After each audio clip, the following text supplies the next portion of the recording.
What the finance? Oh, wallet romance.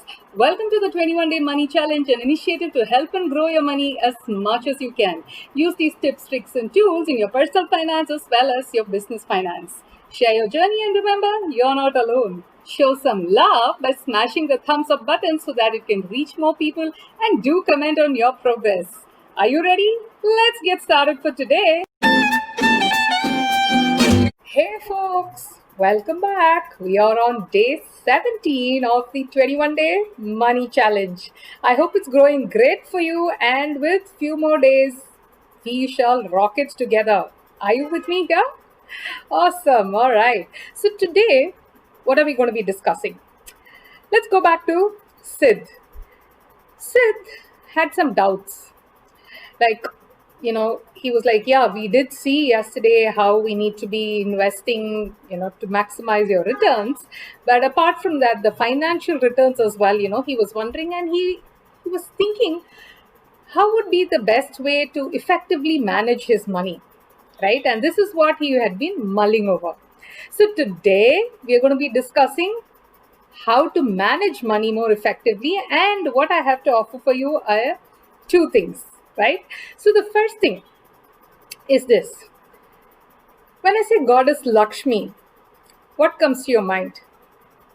You're probably thinking of gold, elephant, lotus, and so on. But did you think of an owl? Owl? Yes. You know why an owl? An owl is the mode of transportation of goddess Lakshmi. Even I didn't know that. I got to know that recently, and I thought it's good to share that with you, simply because why does one relate an owl with wealth? Okay, it's because an owl is prudent, an owl is intelligent, an owl is very focused and has unwavering decision making. And if you come to think of it, that's how you should be when it comes to money matters, isn't it? So that remembering or thinking of an owl is can be one great way of effectively managing money. And me being an acronym person, I have an acronym to share with you. You probably guessed it right. The acronym is OWL, where O stands for optimize, where you need to optimize your resources most effectively. The money that you have, are you utilizing it in the best and optimal way, right? So that there's no wastages and the money is effectively used, not only in getting you the required returns, but even the usage part of it, is it optimized? So that's something you need to think about. So O is for optimal usage. W is for worthwhile. Now, what do I mean by worthwhile? The money that you're spending on whatever or you're investing on, is it worthwhile, right? So is it growing in value? Is it benefiting you, or benefiting your loved one? What is the worthiness of the money that you are utilizing in the way that you want to, right? So think through that before just so that want to splurge on it. So W is the worthiness. L is long lasting.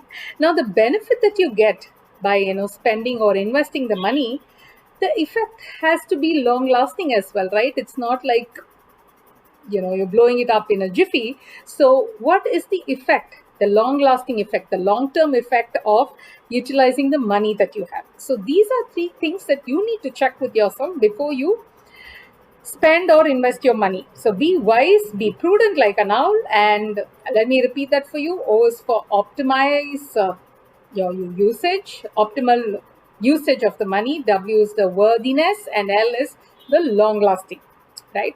So Sid used these three as the parameters to manage his money effectively. Now again, Sid, the second challenge that he had was he felt a bit of a struggle, because he's like, he had bits and pieces of investments and so many different little things, and he didn't know how to kind of bring them all together. So what Sid decided was to consolidate them together. So a very simple thing that he did, and probably you can follow suit as well. So he opened up a spreadsheet, and he had different tabs for each of them. So at one particular place, in one spreadsheet, his entire finance and his money matters were all consolidated. And for Sid to review at any point in time or make any financial decisions, this sheet was coming in very handy. So, what are the things that this sheet contained? Basically, most of whatever we discussed in this 21-day money challenge. So, starting off with your financial goals, and then, a list of your bank accounts, wherever, money and how much ever money it has.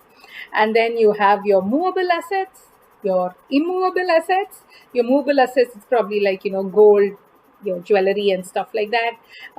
Immobile is like your fixed assets, your land, uh, real estate and things like that. And also he had a sheet for liabilities, so that the loans, he was able to track them. The housing loan, he knew when it needs to be paid off, and how much was the balance due at any point in time. And of course he also had other things like his insurance, pensions, different kinds of investment that he had, be it in the stock market or the mutual funds, the fixed deposits that he had. So everything, he had consolidated it and summed it up beautifully in this spreadsheet.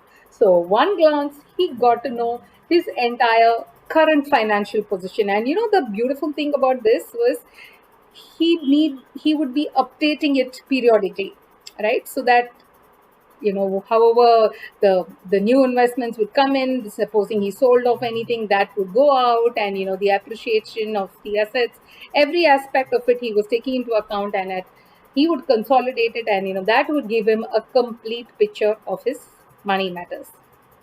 So my friends, the exercise for you got it right. You need to complete this spreadsheet of yours so that at one glance you know what is the amount of money that you have at your disposal, so that any financial decisions that you need to take, you can make the right and the best financial decision for you, your investment decisions, and everything, it's under control for you, so that you are now taking charge of your money matters, right? So good luck with it. Try it out and do it. Actually, just do it. Yeah, like Nike says, just go ahead and do it.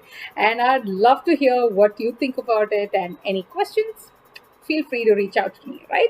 All the very best, and see you on day 18. Ciao then.